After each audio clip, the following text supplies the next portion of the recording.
Assalamualaikum warahmatullahi wabarakatuh. Bertemu kembali di mata kuliah pengantar akuntansi. Kali ini memasuki pertemuan yang ke-9.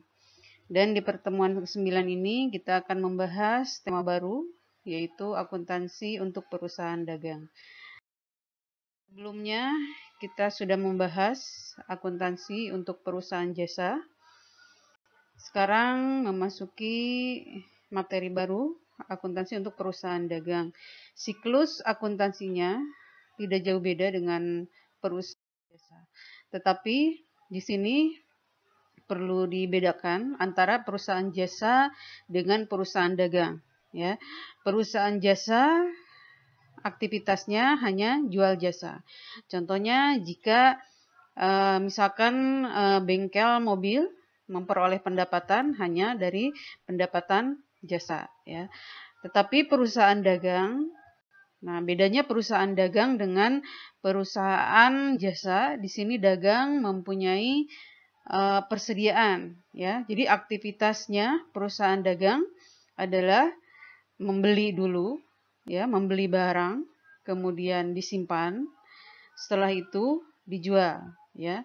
Misalnya di sini ada Carrefour atau di kita itu ada Alfamart, ya.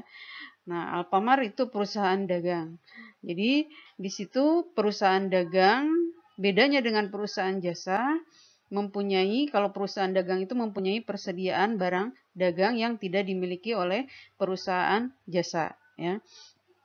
Nah, jadi dibeli dulu barangnya, kemudian tidak langsung dijual karena harus disimpan dulu, ya. Misalkan kalau Alfamart itu di etalase, ya.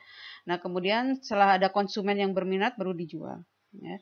Itu aktivitas dari perusahaan dagang. Jadi sumber pendapatannya yaitu dari hasil penjualan. Beda kalau perusahaan jasa, sumber pendapatannya dari pendapatan jasa, ya, jual jasa. Kemudian kalau dilihat dari laporan keuangannya, laporan keuangan di perusahaan jasa cukup dengan pendapatan jasa dikurangi beban-beban, ya.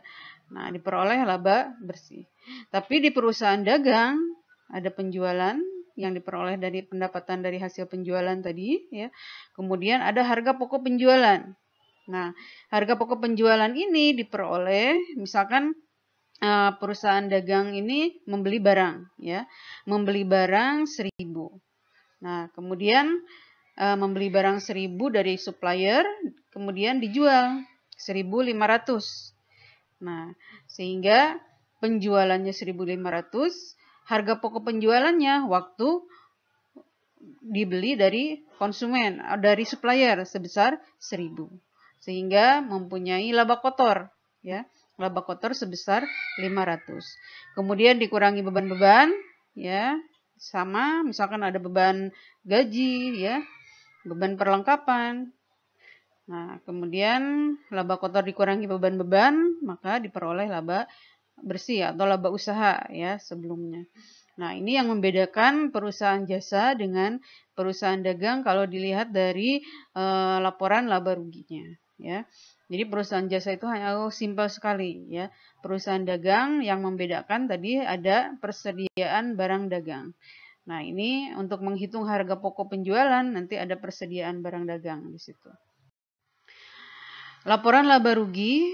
Nah, di sini laporan laba rugi di perusahaan dagang tidak jauh beda.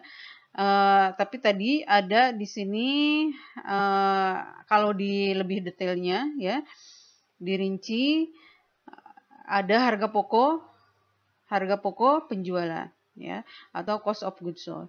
Ini bentuk laporan laba rugi, bentuknya multiple step, ya, bertahap, atau nanti yang kedua ada bentuk langsung, ya, yang bertahap. Kalau bertahap ini terdiri dari sub-sub, dibagi lagi ada subnya, ya, lebih rinci lagi, ya. Jadi penjualan dikurangi, ini kalau ada retur, ya, retur dan potongan penjualan mengurang, kemudian diperoleh penjualan bersih. Nah, laporan laba rugi bentuk bertahap, ya, atau langsung. Nah, kemudian untuk mencatat transaksi di perusahaan dagang itu ada metode periodik dan ada metode perpetual. Nah, ini lebih lengkapnya nanti untuk di sesi berikutnya ya, untuk mencatat transaksi penjualan ya. Nah, di sini langsung untuk pertemuan kali ini untuk membuat laporan keuangannya ya. Laporan keuangan yang bisa dibedakan dengan sebelumnya dengan perusahaan jasa. Ya, jadi kalau secara singkatnya metode periodik itu yang dicatat per periode, kalau metode perpetual itu biasanya transaksi dicatat setiap terjadi transaksi ya. Begitu misalkan ada pembelian, ada penjualan langsung dicatat. Nah, itu beda nanti secara mendetailnya di pertemuan berikutnya ya untuk transaksi penjualan ya.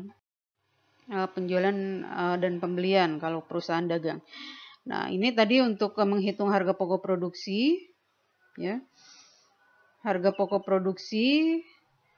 Jadi yang membedakan perusahaan jasa dengan perusahaan dagang, di perusahaan jasa tidak ada harga pokok penjualan, Tidak ada harga pokok penjualan kalau di perusahaan jasa, tetapi kalau di perusahaan dagang itu ada harga pokok penjualan. Dan untuk menghitung harga pokok penjualan, ya ini seperti ini ya, ada persediaan awal ya, barang dagang awal, kemudian ada pembelian, retur pembelian, kemudian ada potongan pembelian ya, ada biaya angkut, kemudian dikurangi persediaan akhir ya, barang dagang akhir.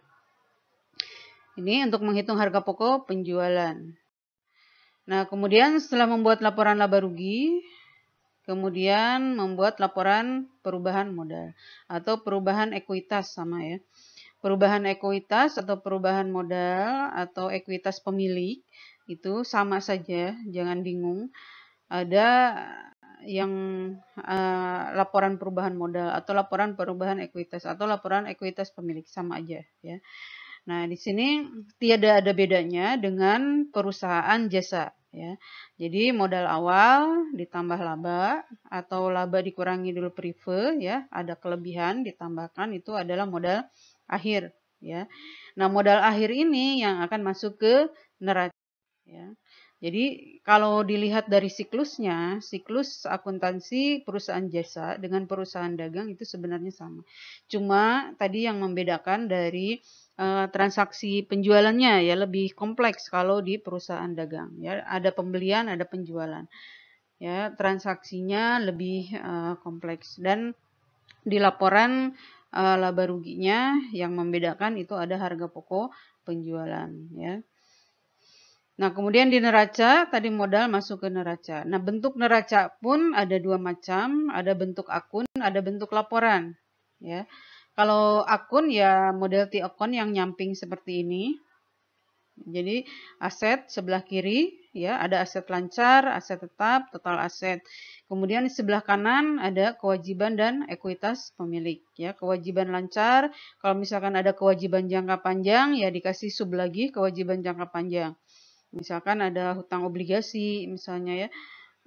Nah, kemudian sini ekuitas pemilik ditambahkan, maka jumlah kewajiban dan ekuitas pemilik ya. Nah, ini di neraca bentuk akun.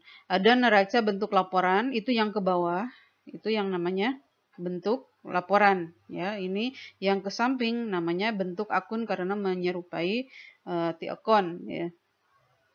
Nah, mungkin di pertemuan yang ke-9 ini kita membahas dulu mengenai tadi perbedaan antara perusahaan jasa dengan perusahaan dagang dari segi aktivitasnya dan laporannya ya. Jadi kita membedakan dari laporan terlebih dahulu laporan keuangannya yang bisa dibedakan antara perusahaan jasa dan perusahaan dagang. Demikian untuk pertemuan ke-9 ini. Terima kasih atas perhatiannya. Assalamualaikum warahmatullahi wabarakatuh.